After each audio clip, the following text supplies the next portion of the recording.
I offer our collective pranams at the feet of our Sadguru.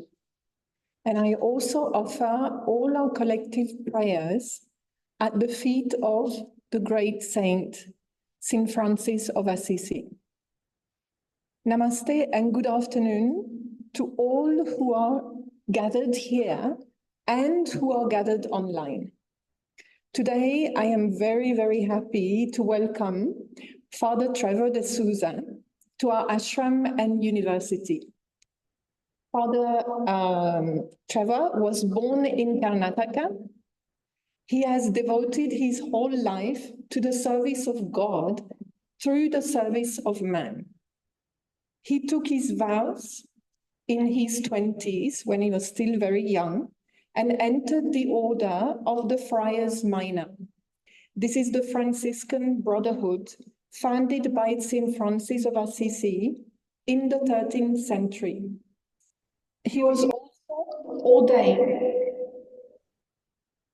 as a priest of the Catholic Faith in 1993.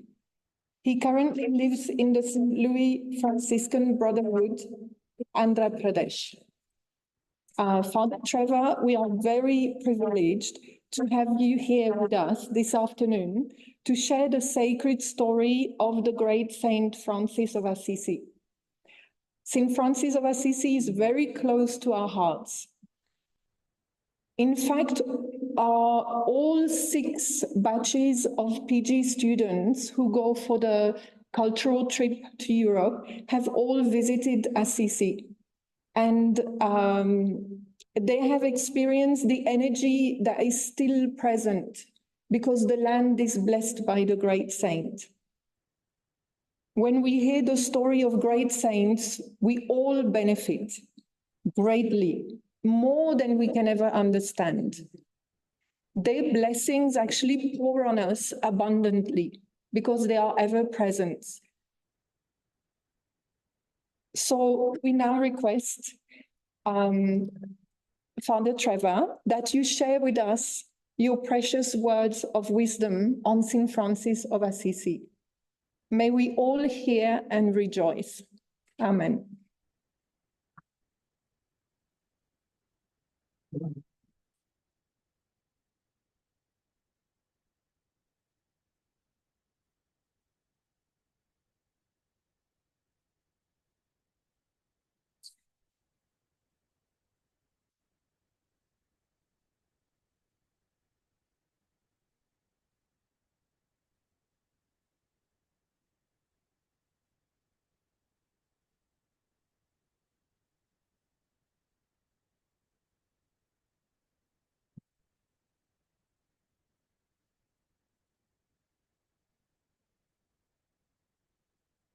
My dear friends, may the Lord give you peace. Namaste. I would like to begin this presentation with a song. It is a song composed on the words of Saint Francis of Assisi, who was sitting before a huge cross of our Lord Jesus in the little church of San Damiano, Saint Damien, in the city of Assisi. At that moment of time in his life, he was searching what he must do. What is God calling him for? And in that darkness of his life, he composed this beautiful prayer, which is a prayer of enlightenment, a prayer of discernment, and is very close to the prayer of our Indian tradition. I will just sing this song for you. It's a very small song, but a very beautiful song. Pay attention to the words. Glorious God from heaven's height, see my heart how drab and dark. Show your lantern, shed your light. touch my darkness with your spark. Give me faith to lead me on, hope to firm my tired knees, perfect love to aid my side, and profound humility. Give me wisdom for the way, and perception guiding still. All I want is night and day. Walk your pathways, do your will.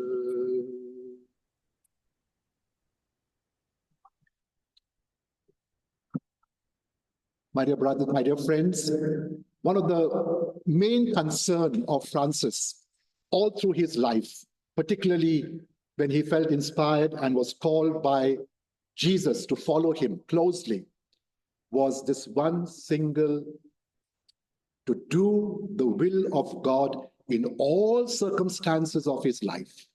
To do the will of God in all circumstances of his life. Saint Francis of Assisi is a very tall personality. This year and in the years that follow, we have been celebrating 800 years of his memory and 800 years of some of the events of his life. A few years ago, we celebrated 800 years of Saint Francis writing the rule of life for his brothers. This year, we celebrated 800 years of the first grip.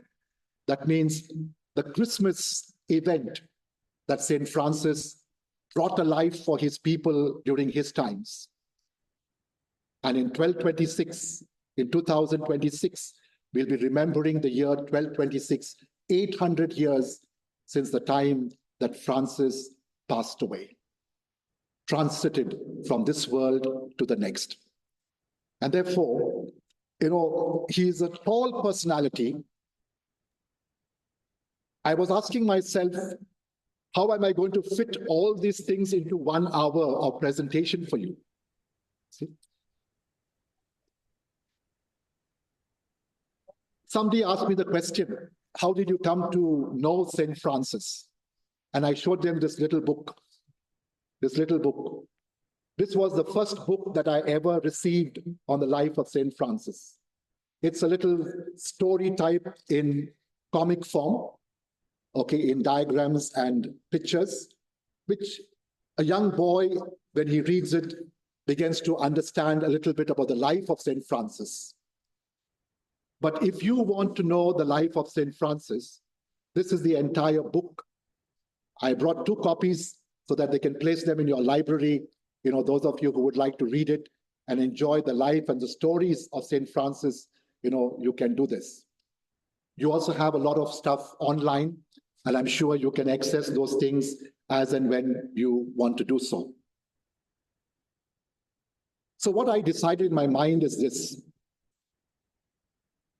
Today, I want to take some very few key words and build the story of Saint Francis around those key words, so that you begin to get a kind of a grasp or an understanding of this very beautiful human being, very wonderful saint, and a very, very inspiring personality.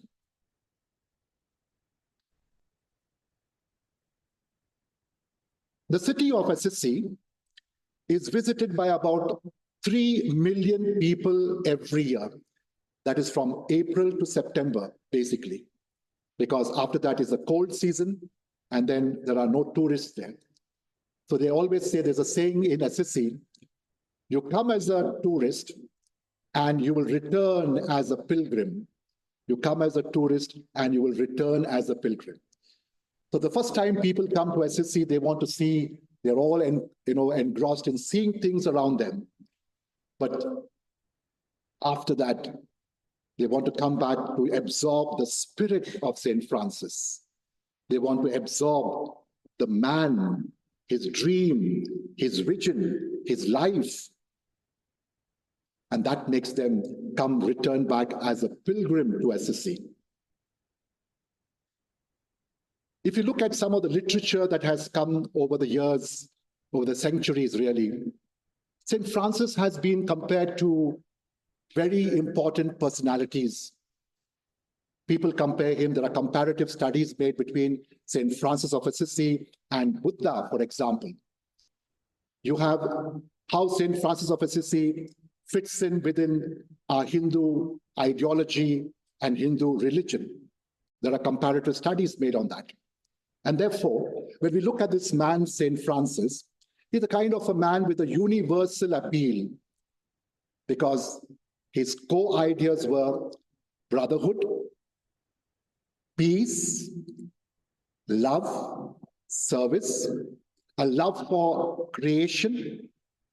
He is the patron saint in the Catholic Church for creation, okay? And very fond of animals, very fond of nature, and his life is built around that.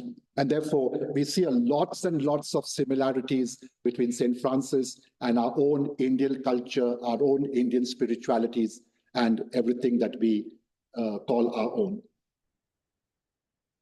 So let me start by taking a few words and building it around that few words for you, a story. We must remember that St. Francis lived during the 11th and the 12th century. Very important, because I cannot look at a man from today's worldview. I must understand a man in his context. And what was Assisi? Assisi is a small little town far away from the main cities of Rome, almost 180 kilometers from Rome. In those days, every city had a kind of a fort. They had important people who were governing the city. Every city tried to protect itself from its neighboring cities. There were little wars going on, little conflicts going on. And St. Francis also was part of that environment, that part of that situation of Assisi of the 11th and the 12th century. In the 11th and 12th century, there was also a kind of a mini industrial revolution, if you like to call it. Business was growing. People were going to other countries for trade. His own father, for example, was a cloth merchant, and he used to go up to France, from Italy to France, to buy cloth, to bring them back and to sell them in Assisi. And remember, in those days, transportation was a very, very primitive kind of transportation. You would have little boats to do, or you would have to go on horseback from one place to the other place and come back. So it is in that kind of situation that a little mini kind of industrialization, booming of business was happening at that time. At that time also, there was slowly a transition from the barter economy to the money economy. You know barter system, right? Okay, I give you some fruits and you give me some grain, for example, okay? Or I grow in my field some rice, I give you some rice, and you give me some cloth, for example. So you exchange things, barter economy. So from that barter economy, slowly they were moving into a money economy. They had some kind of coins in which they would exchange for goods and services, okay? This is important to remember because, St. Francis, in his desire to follow Christ, the poor Christ, totally and completely, took a very strong position against the money economy. So that's the 12th century of that time. The city of Assisi, I already gave you some indications about it. Okay. Let me tell you about the father of St. Francis. St. Francis had a mother, father, and a small family, a very small family. His father was a businessman. He was a cloth merchant. And naturally, like any other merchant, he went far and wide to get all the best kind of cloths which he could sell in Assisi. And what was the objective of selling those cloths? Money making, profit making, to grow richer and richer every day. So as you begin to grow richer and richer, you also get a social status.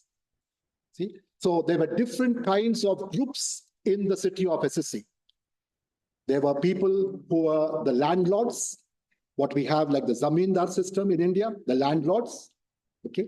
Then there were the merchants, then there were the soldiers, and then there were the artisans, people who worked in the fields, for example, people who did little work, blacksmith and other kind of activities.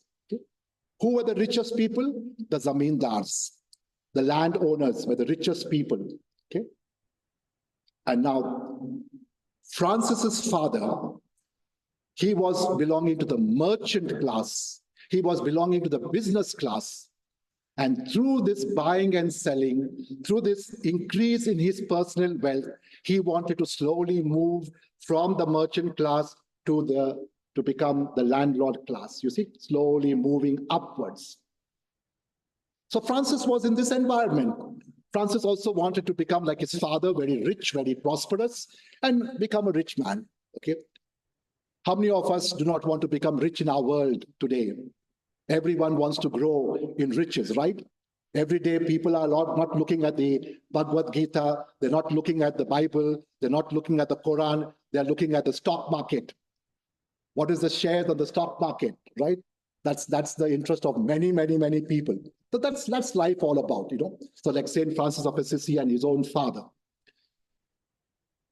His mother, on the other hand, was a housewife, a very simple, quiet, pious woman, you know, who brought up her children in the best possible way. Okay, so two different personalities. His father, ambitious businessman, wanting to scale up the ladder. His mother was a very simple, pious woman, a very lovable woman, etc. So that's the family of Francis. Now, Francis, as a young boy, as a teenager, maybe like a teenager, see, just like any other teenager of our times, okay, he was a very flamboyant person, Lots of friends. He was like honey that brought all the flies to him. You know, and he had a good group of friends. His father gave him a lot pocket money, enough for him. So, you know, roaming around with friends, enjoying his life, okay, all that. Now, St. Francis, after some time, joined the army, the military, because he had to protect, like any other youth of that day, to protect his commune, his city of Assisi from other people who were attacking them or would come to attack them. And being a soldier in the army, his dream was, I want to be a knight. I want to be a high-ranked officer. I want to be the best officer. I want to be the best soldier in the army, to be a knight.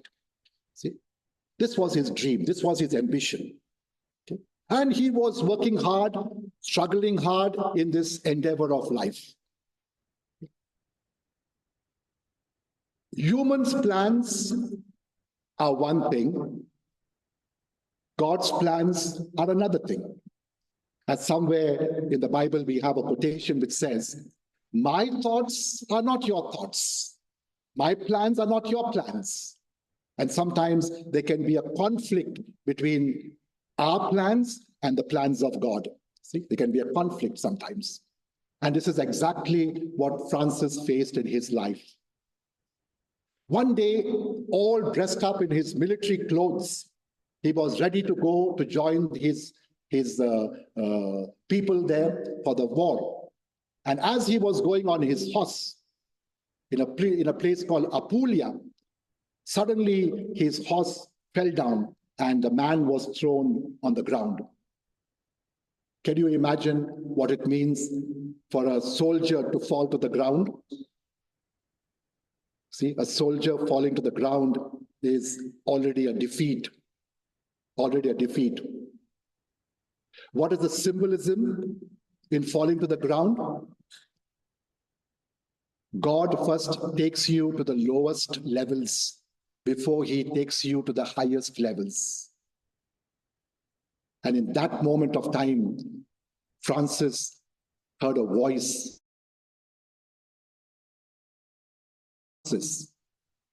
Whom do you want to serve? Do you want to serve the master, or do you want to serve the servant? Whom do you want to serve? And Francis looked around, wondering from where the voice was coming. And finally he said, I want to serve the master. If you want to serve the master, take your horse and turn round. Go back. Go back. When God intervenes in our lives, not only we have to fall down from our horses, but we also need to make a U-turn in our life. We have to make a U-turn in our life. And some of the stories I was hearing from, some of your esteemed people here this morning, is all about these little U-turns that happen in their life. Every one of us will be able to identify for ourselves, when did God strike us down from the horse of our life, and how God brought about that U-turn in our life. So these are all symbolisms, but practical things which we'll experience in life. And I'm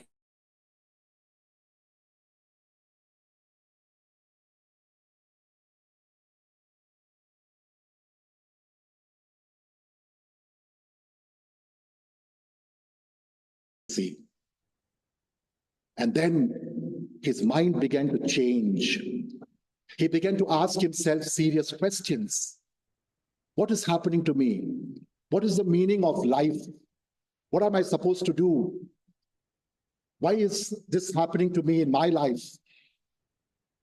And then he begins to go to the quiet forest, the lonely places, to spend time by himself, by his quietness of life. My dear friends, when you spend time with yourself, and when you spend time in silence, God begins to speak to us. God's voice begins to speak to us. We begin to hear the whispers of God in our life. It is not in the busyness of life that we begin to hear God's whispering. It's in the silence, the inner silence, the inner quietness. Asking questions, what is my life all about? What is my life all about? And there, St. Francis began to wonder. On a certain occasion, he entered a broken down church called San Damiano. And in that church, there was a huge cross, which is still there in Assisi. If some of you happen to go to Assisi and you visit a church called Santa Clara, in that church, you will find that original cross, which is now over 800 years old. It's still there in Assisi. And you will see that in the presentation somewhere. You will see that in the presentation here. So St. Francis went to that church, knelt down before that cross, and began to pray and ask God, what do you want me to do? What do you want me to do? What is your plan for me? What is your will for me? Why have you made all this disturbance in my life? What do you want me to do? And as Francis was praying and praying and praying, one day he heard the voice of Jesus telling him, Francis, I want you to go and repair my church. You can see my church falling down. I want you to go and repair my church. So Francis looked at the church all around him. And what did he see? He saw, oh yes, the church is all broken down. So Jesus is asking me to repair this church. He thought he must repair the physical church that is broken down. So he went about collecting some stones around his place. He went to the marketplaces and began to sing songs in the marketplaces. inviting people, please come, help me to build the church, to repair the church there. Give me donations of stones and mortar and bricks and whatever so that I can repair the church. And he began to physically repair the church. Slowly, slowly, step by step, year by year, as time passed by, Francis began to realize it is not the building that God wants him to repair, but who is the church? The people of God, the people of God. Every one of us belongs to the church of God. Every one of us belongs to the temple of God. Every one of us are sons and daughters of God himself. And therefore, what started in this way slowly began to understand it is not the physical building of brick and stone and mortar, but rather it is the people of God that God wants me to build. And therefore, there's another kind of journey that begins in the life of Francis. My dear friends, in your life as well, things will start exactly in the same way. It will start with some kind of an understanding. But as you begin to progress in your life in the ways of God, your understanding will be completely different. God will begin to make your mind more and more clear on what you must do and how you must do it in order that you can become his true follower, his true servant. So St. Francis was busy with all this. One day he was going on the road and, coming from quite a wealthy family, he was used to a very comfortable lifestyle. At that time in Assisi, there were lots of people suffering from leprosy. You know what's leprosy, no? Leprosy, okay? Christoroga, leprosy. And leprosy can become very difficult. It can become very challenging because your hands and your legs and your face, everything gets deformed, and nobody wants to be close by to you. People push you to the corners of the society. You're supposed to be living in very remote places, all those kind of things. And St. Francis was going on the road. He came across a leper sitting by the roadside. And then a big challenge for him. What to do? Who is this man? How must I respond to this man on the roadside? And then Francis gets down from his horse, goes to that leper, embraces that leper, and kisses that leper. He embraces that leper and kisses that leper. And that becomes a huge experience in the life of Francis. A huge experience in the life of Francis. Just imagine if a leper person came in front of you, how would you respond? How would you react? Would you be able to embrace him? Would you be able to kiss him? That's the challenge of life. That's the challenge of life. And then Francis writes in his testimony, he writes there, before this, everything was bitter in my life. But the moment I embraced this leper, what I thought was bitter, what I thought was nauseating, now became sweet and beautiful for me. And that experience remained an experience for the next 20 years of his life. Every time he will recall to his mind that encounter with the leper, because he says for himself, in that encounter, it was not encountering the leper really, it was encountering his Lord Jesus Christ, the poor Lord Jesus Christ, the crucified Lord Jesus Christ. And that experience of his will accompany him right to the day of his transitus. So that was the leper. Now St. Francis is convinced that he cannot anymore live his life as a businessman. He cannot anymore live his life as a military man. He has to dedicate his life totally and completely to God. Why? Number one, God had given him a vision. You want to serve the master? Turn back. Second, go and repair my church. Remained in his mind. Thirdly, the encounter with a leper. Big experiences for him. Three big turning points in his life. Three big turning points in his life. And therefore now Francis comes home. He's thinking what to do, how to tell his father, how to tell his father. His father has all the dreams in his mind. One day my son is going to be the big man of Assisi. I'm going to have sufficient money for him. After a few years, when he gets married, he is going to get married to the most beautiful girl of Assisi.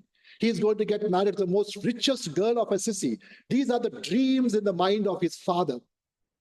Just like the dreams of any of our fathers, maybe. And then this man is thinking in his mind now, how to tell my father that I don't want his property, that I don't want his money, that I don't want the most beautiful girl in Assisi, but I have to follow Jesus. His father, in the meantime, had gone to France to bring all the best cloths to be sold in Assisi. And what does Francis do one day? He goes into his father's shop and he takes all the cloth from the father's shop, goes on the balcony of the father's shop, and he begins to throw the cloth out of the window. He begins to throw all the cloth out the window, and poor people come there and begin to collect the cloth and take home and go and says, you want more? Take more. He begins to empty the shop of all the cloth in the father's shop. Can you imagine? Can you imagine? And when his father came back, what do you think? What do you think was his father's response? He was furious. He was furious. He was mad at Francis. I have gone all the way to France to buy these beautiful cloths and come here, and I have stored them up because these are worth so much of money. And I would have become a rich man, and you, my son, has simply thrown the cloth out of the window and given it to the poor. So he's mad at Francis. And what did he do? He put Francis in a small jail in his house, a very small jail. See, maybe just about, I'll tell you, about 5 feet by about 3 feet into, say, about 3 feet of depth. That's the jail. That's the dimension of the jail. I had a great privilege on one occasion to visit Assisi and to live in the house of St. Francis, where he was born. And I personally saw for myself that little jail in which Francis was placed. It is just enough for you to stand there, just enough for you to stand there. See? And his father gave his mother strict warning. You will not release this boy out of that prison. He has to be there till he changes his mind, till he wants to become a businessman. He wants to be a rich man of Assisi. You will not allow him to get out of that place. And Francis is there in that little place, his mother visiting him now and then with food and trying to console him and comfort him and trying to change his mind. But Francis's mind is made up. Is made up. The more the challenge, the more he became convinced, no, I have to follow Jesus Christ and only Jesus Christ, nobody else. One day, his mother quietly opened the prison and let Francis go. And again, his father was furious. So his father went to the local bishop, who's the religious head of the place of Assisi, the local bishop. And he complained to him and he said, you know what my son has done? He has taken all my property. He has taken all my clothes, given to the poor. I want my son to come back and return all my money. I want him to return all my money. In those days, my dear friends, the bishop was a very powerful political figure of the city. And therefore, people went to him to resolve their problems and conflicts and difficulties and other things.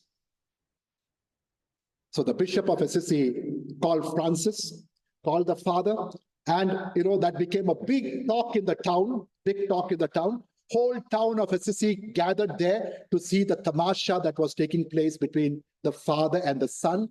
This big family of, his name was called as Peter Bernardone, the family of Peter Bernardone. And his father said before the bishop and all the people, I want all my property back. He has to pay me his property. So Francis looked at himself. He said, cloth I have already given away. I don't have any money with me, no money with me. What do I have of my father on me? Oh, this shirt belongs to my father. This pant belongs to my father. These shoes belong to my father. So he removed his shirt, he removed his pant, he removed his shoes, he removed everything and kept it at his father's feet. He was absolutely naked. He removed everything that he had on his body, kept at his father's feet, and then he told, from today onwards, Peter Bernardone is no more my father. Is no more my father. I have given you everything that is yours. From today onwards, I have only one father, and that father is in heaven. And from today onwards, my father in heaven. That's it. Can you imagine the situation? Try to picture the situation in your mind. See? And then the Bishop of Assisi comes and puts his cloth around Francis and takes him, and gives him clothes to wear. And then a new journey begins for Francis. A completely new journey begins for Francis. Okay. As Francis began to progress in his spiritual life, okay,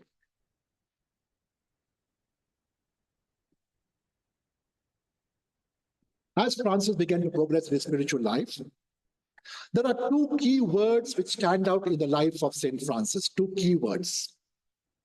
What are these two words? One is the word friar. The other is the word minor. Friar, minor. These are Italian words, Latin words, Italian words. Friar simply means brother. A friar means a brother. And minor means a little brother, a younger brother, a little brother.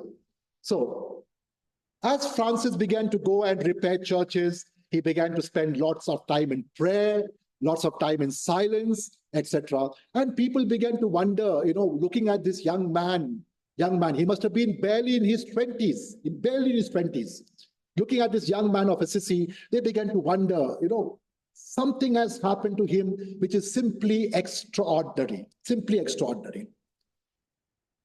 And they began to ask themselves questions as well. At the same time, they began to look at him and say, this fellow must have gone something mad. I think something is wrong with him. See? Who leaves a nice, comfortable house? Who leaves a nice, comfortable home?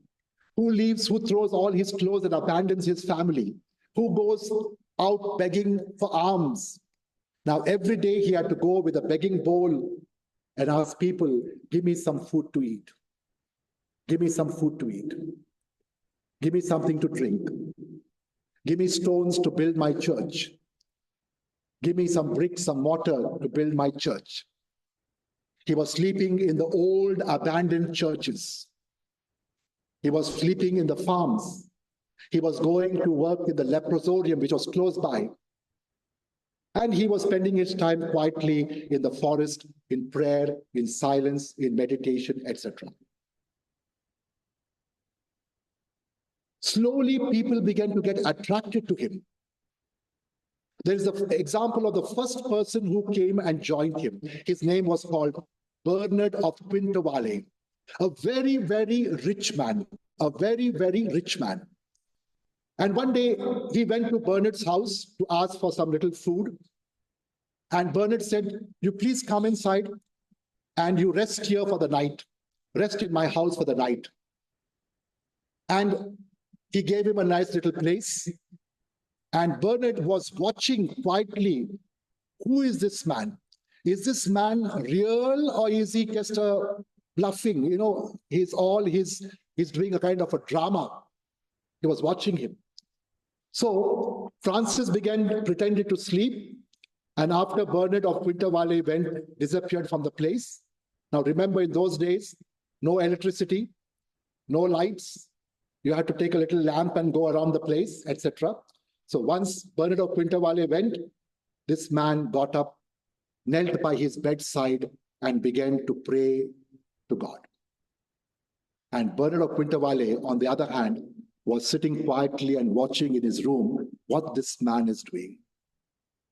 And when he saw this man is a genuine person, an authentic person, next day when they got up, he said to Francis, Francis, I want to join you.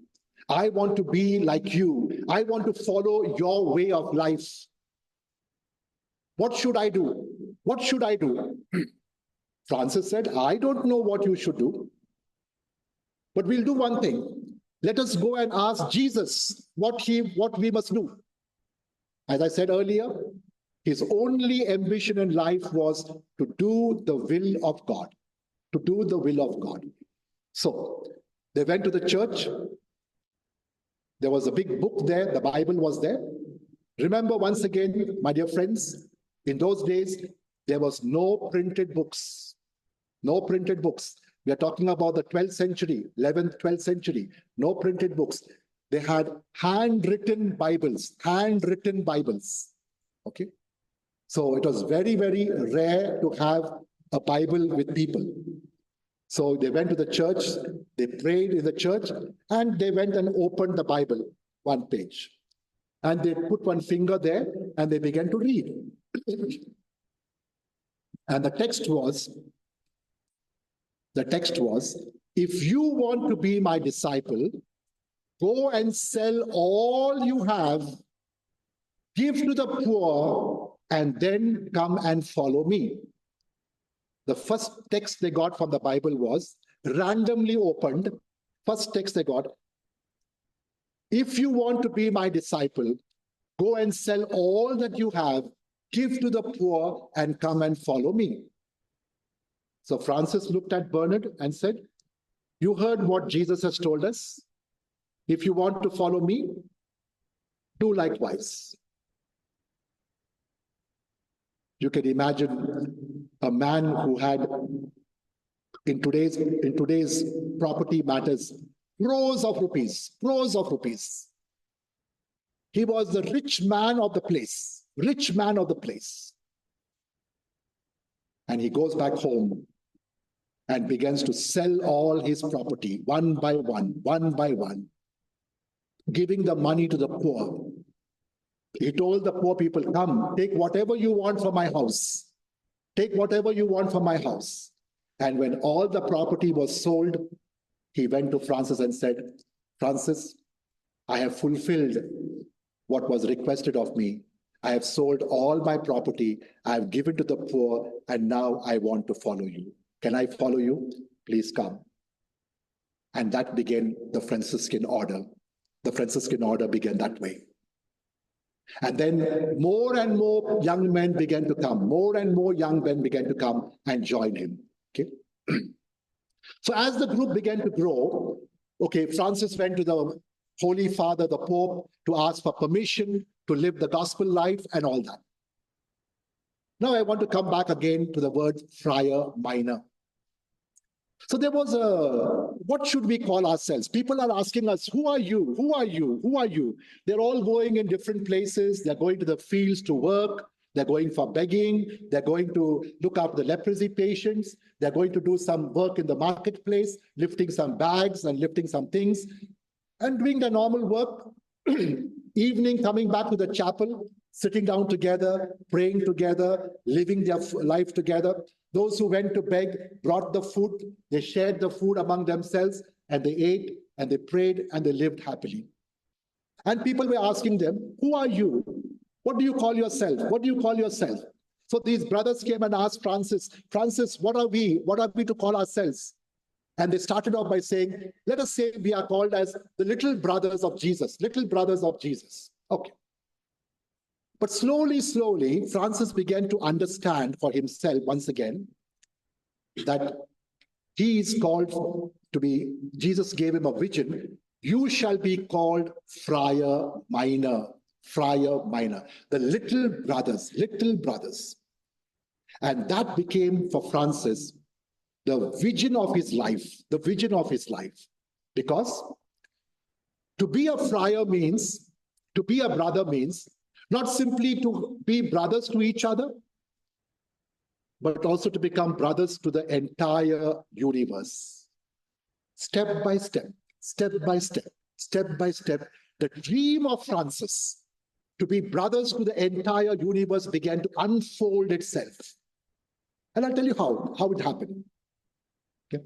So initially, for example, they began to understand this. Now, Francis said, if we have got one Father in heaven, he is my Father, he is your Father, he is your Father, he is your Father. If all of us have got the same Father, what are we to each other? We are brothers to each other, right? Simple. The logic is very simple. If we have got only one Father, then we are all brothers to each other. So we live as brothers to each other. So we must call ourselves as friars. Friars means brothers. We must call ourselves as brothers. Now, we don't have money. We don't have property. We don't have any goods or possessions with us. Okay. We are not the big people of Assisi. We are the small people of Assisi. And therefore, we will call ourselves as minors, little brothers. And we will take upon ourselves the challenge of being little to everyone.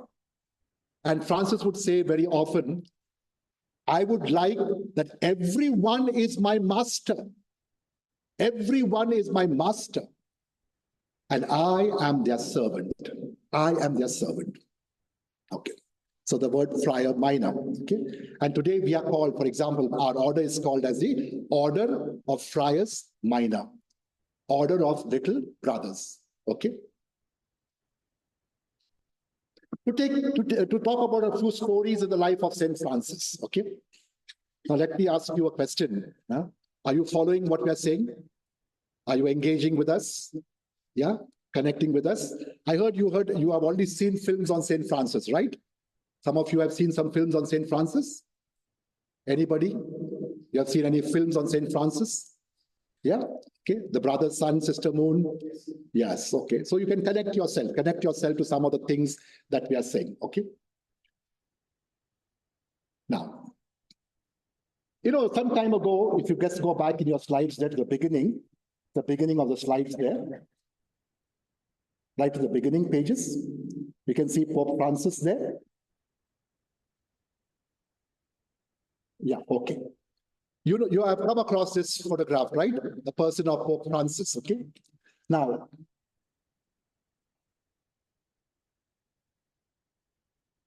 in the Catholic Church, he is called as the Supreme Pontiff, okay? So just like you have, for example, in Hinduism, you have Shri, Shri, Shri, okay? The Supreme Pontiff, okay? He's in the Catholic Church, he's called as the Supreme Pontiff. Now, he is elected through a process, and when he is elected, normally they would take some name, they would give themselves a new name, okay, to symbolize whom they want to follow, what kind of spirituality they want to follow, what kind of ideology they want to follow. And this man, he took the name of Francis of Assisi, Francis, see, because he said, my heart and my mind must be the same as Saint Francis. I want to serve the poor, and I want to have a universal love, brotherhood love. See? And this is the man who made Saint Francis very popular in our present times, Pope Francis. He was inspired by Francis to write an entire document called as the love of creation, the love of creation. Why? Because St. Francis is the patron of creation, in the Catholic Church, and also recognized in the parts of the world. Okay. Let us go a little more, some few more pictures as we proceed further. One moment. Okay, influence of Francis, we saw this. Okay, let me explain about this cross. This is the cross of San Damiano. This is the cross of San Damiano we were talking about earlier, okay, which St. Francis was sitting before, meditating, praying, etc. And now he begins to get that beautiful mission of his, go and repair my church. Therefore, my dear friends, even till today, every Franciscan, we keep this as our mission statement. What is my mission statement? Go and repair my church, which is falling in ruins. Therefore, we have got brothers working in the UNO. We have got a committee in the UNO called Franciscan Family there, running in the UNO as an NGO. And we have got brothers who are working and sweeping in the toilets in some other places. See? Right from there till there. See? Why? Wherever the church needs us, wherever the people of God needs us, we are there. Wherever there is a brokenness in the church, wherever there is brokenness in the families, we are there. See? So you have a wide spectrum of people in the Franciscan order working in different capacities in different places all over the world. No two Franciscans may do the same work. No two Franciscans may do the same work. Each one does what he is inspired and called to do. See? And I thought this was very similar, to the philosophy that some of you follow. They were explaining to me how each one takes up the work based on their passion. Sister Anna was talking about how Sadhguru was helping her to use her passion, her desires of life, her talents of life for humanity and for humankind, etc. A very similar idea, a lot of parallel between St. Francis. We can see that a lot of parallelism between St. Francis and our own spiritualities available to us. Okay, Bishop of Assisi, see some other things. Okay. Then there is another, this one. There is a place called the Porciuncula, the little portion. The little portion is how big? It's about 15 feet by 10 feet. That is the size of the chapel. That's the size of the chapel. 15 feet by 10 feet. So it's a small portion, just a very small portion it is. Okay. And it is in that place, in that little place, that Francis began this order. Okay. This is the church there. You can see how small the church is. Okay, and on this church, after the death of Francis, they built a big church to protect this small church. Over the last 800 years, there have been about 4 earthquakes in Assisi. And in all those 4 earthquakes, the big building fell down, collapsed. But this church remains, even till today, as beautiful as it was in the time of St. Francis. As beautiful as it remained in the time of St. Francis. Okay? And Francis spent a lot of time here with his brothers. So here 3 things happened. Number 1, Francis began his order. Okay? Number 2, there was another lady called Clare of Assisi. In your refectory, in your dining hall, I've seen a beautiful picture of Clare of Assisi. She came to join Francis. Clare of Assisi came from another very rich family. And inspired by the preaching of St. Francis in the squares of Assisi, she said, I want to be like him. I want to follow his example. But at that time in history, the 12th century, the church would not allow women to go and do public preaching. It was too risky. It was too dangerous for women to go out and do public preaching. And therefore, the church gave her the permission to stay in a convent, and she decided to live her life in the convent all her life. See? And these are called as the Ladies of Poor Clare, or the Ladies of San Damiano. Today they are called as the Poor Clares of Assisi. There are a number of branches today, and Among them is the fastest growing group in the world, the fastest growing group in the world. In one of their monasteries, every member of the monastery is a PhD holder. And one member of their monastery has done her PhD. She is qualified to be the assistant director of NASA. She is qualified to be the assistant director of NASA. See? Now that is the mystery of life when God invites people to serve him. See?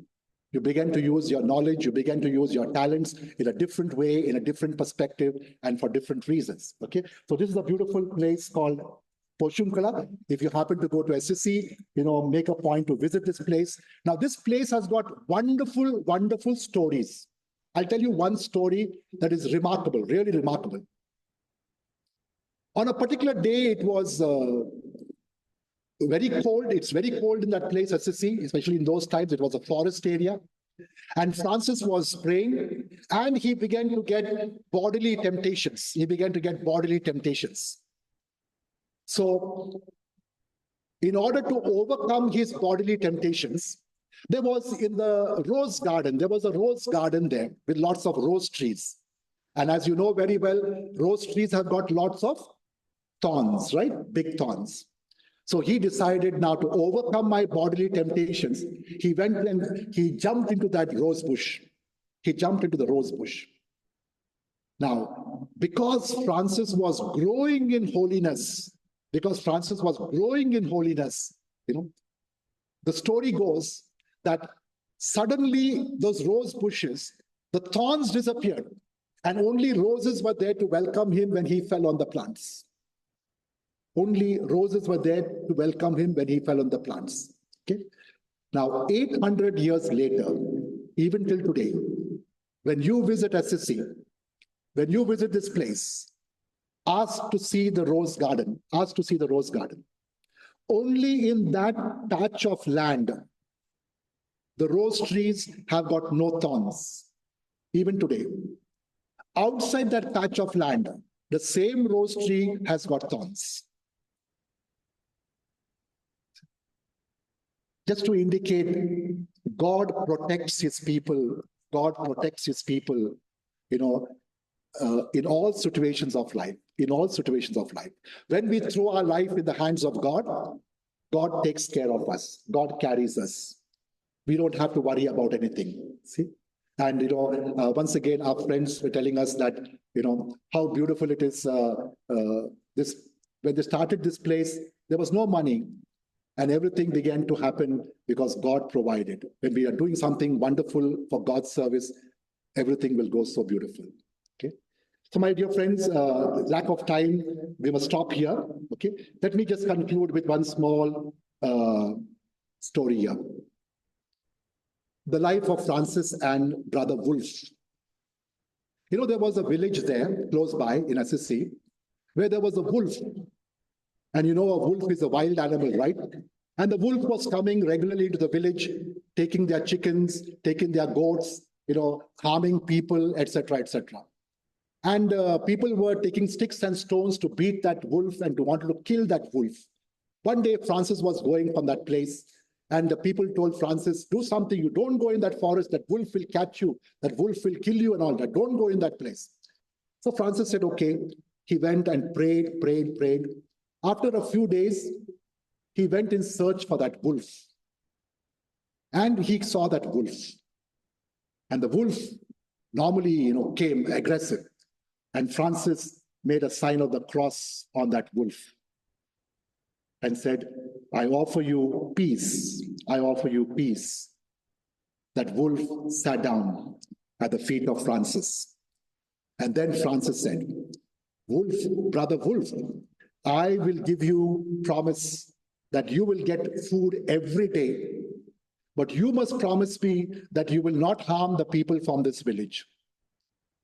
So the wolf put his leg on the leg of Francis. Yes, accepted. And Francis took the wolf and went to the village. People were shocked. How is it that the wolf is coming with St. Francis? And the people, he narrated the whole story to the people, said, you must promise me that you will give this wolf every day its food to eat. And wolf, you must promise me that you will never harm this village again. And the wolf and the people of Gubbio lived happily ever after. When you look at the internet for pictures on St. Francis, surely you will find Francis with a wolf. Remember the story. When we are kind to animals, when we are kind to nature, nature also is kind to us. Animals also are kind to us. And therefore, the lesson that we learn is we must have a universal brotherhood. Universal brotherhood. Not only with ourselves, but also with the animals, with the creation, with the trees, and all that. And that is why for Francis, sun becomes his brother, brother's sun. The moon becomes his sister, sister moon. The water becomes his sister, pure and beautiful.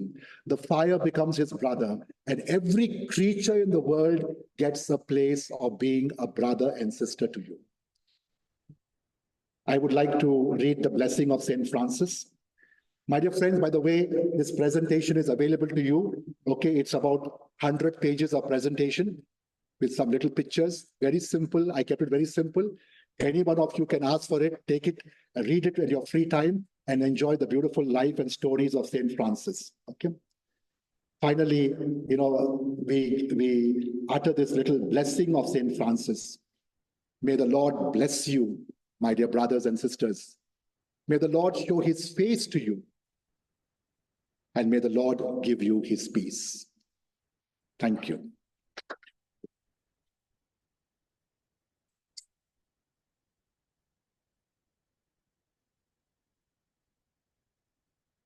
If you have any questions or clarifications, one or two, I will take up quickly. Yeah. So how can the modern generation embrace and interpret the message of St. Francis? Yeah. There are many ways in which we can understand and interpret the message of St. Francis. Number one, I told you, total dedication to God. Total dedication to God. Once I surrender my life into the hands of God, God becomes my father. I become his beloved son.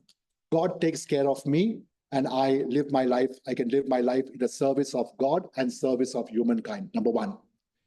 From the life story of the wolf and Francis, okay? If we are in friendship with every creature on this world, every creature on this world is a friend of ours. We won't have enemies. We won't have enemies at all, okay? A third, this thing. There was a story about St. Francis going to meet the Sultan at Jerusalem. And at that time, the Sultan, who was a Muslim, had offered money to his people. If you bring the head of a Christian, I will give you so much money. And Francis and his brothers had gone to meet the Sultan. When the people came to see him, they did not, their swords fell down because it's a different kind of man here. It's a different kind of man here. See?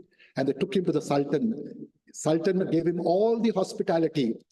And Sultan made sure that he went back safe to Assisi. See? Here is a very beautiful opportunity of what we call as inter-religious dialogue. Today, there is so much of conflict in religions, so much of possessiveness about my religion, your religion, his religion, their religion, and we are fighting over things that really do not matter. The path forward is for us to talk to each other, to share our thoughts with each other, to understand each other. There are always commonalities that bind us together, to live on the things that bind us together and to keep aside things that divide us. You see, can become a beautiful message. And the last message is the universal brotherhood of man, the universal brotherhood of creation, the universal brotherhood of the entire cosmic world.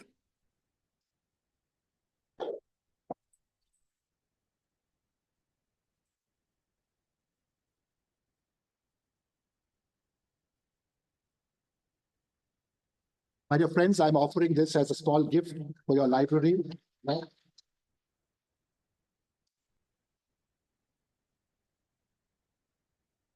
Hope that will be useful for you. Yeah. Thank you, Father.